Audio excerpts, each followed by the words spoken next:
Hi, my name is Esperaza Soriano-McCrary. I'm the Parent Engagement Specialist for the Clarksville-Montgomery County School System.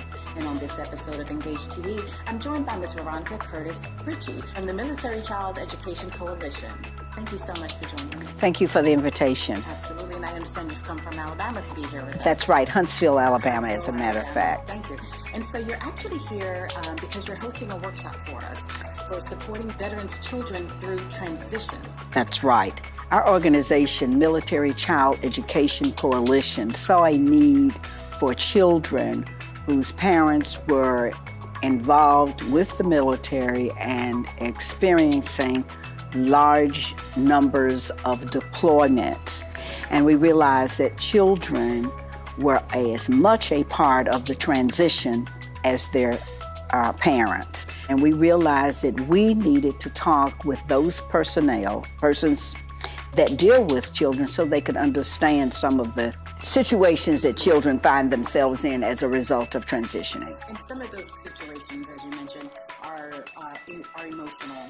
Oh, absolutely. They are socially and emotionally involved, not just physically involved. The average military child moves anywhere from 6 to 9 times in their educational career. Okay.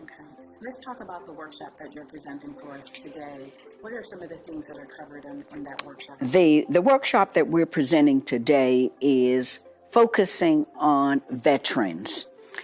Oftentimes, children whose parents are no longer connected with the military experience, say, loss of the things that they're normally used to. And as a result of that, our workshop is going to provide or is providing to the participants some strategies and resources so that then they can in turn be supportive to those children as they go through that process. We are very, very concerned about our military parents, and we are grateful for the service that they provide. Oftentimes, children feel that they're not necessarily at the top of their parents' priority list because of the parents' commitment to the service. So we have to help kids understand that they are a big part of what's going on with the servicemen.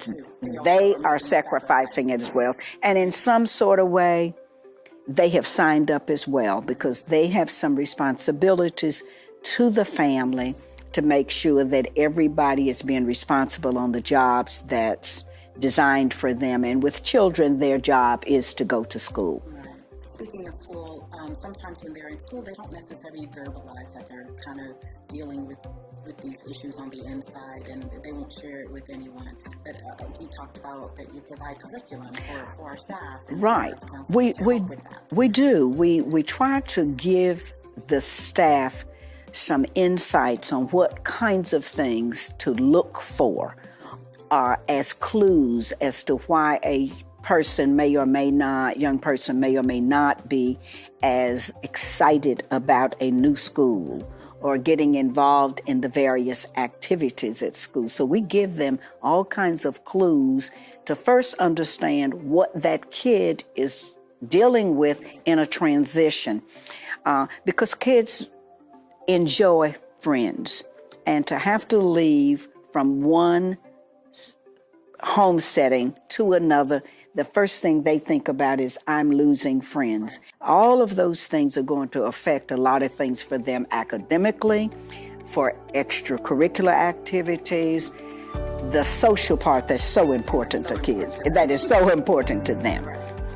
So our goal is to help educators and all other personnel that works with military kids to be sensitive to the transitions that these kids experience and to see some nonverbal clues. And here at CMCSS, we do have some supportive resources in place in our schools. We do partner closely with the school liaison officers, and we have MFLAC. I'm going to talk about the roles of the MFLAC officers. Right. The roles of the MFLAC officers, the military family life counselors, as well as the school liaison officers, are there again, just as you said, to not only be a resource for the children but to be a resource for the family. So we want to really encourage parents to be open for allowing their children, as well as themselves, to take advantage of all of the services that school liaison officers can provide, as well as our military family life counselors provide. Then we have a complete network.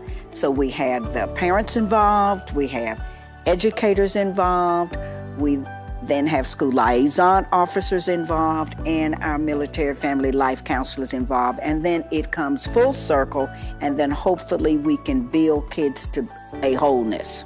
Thank you so much for joining me. Thank you so much. Traveling here to join us here today. Thank you so much.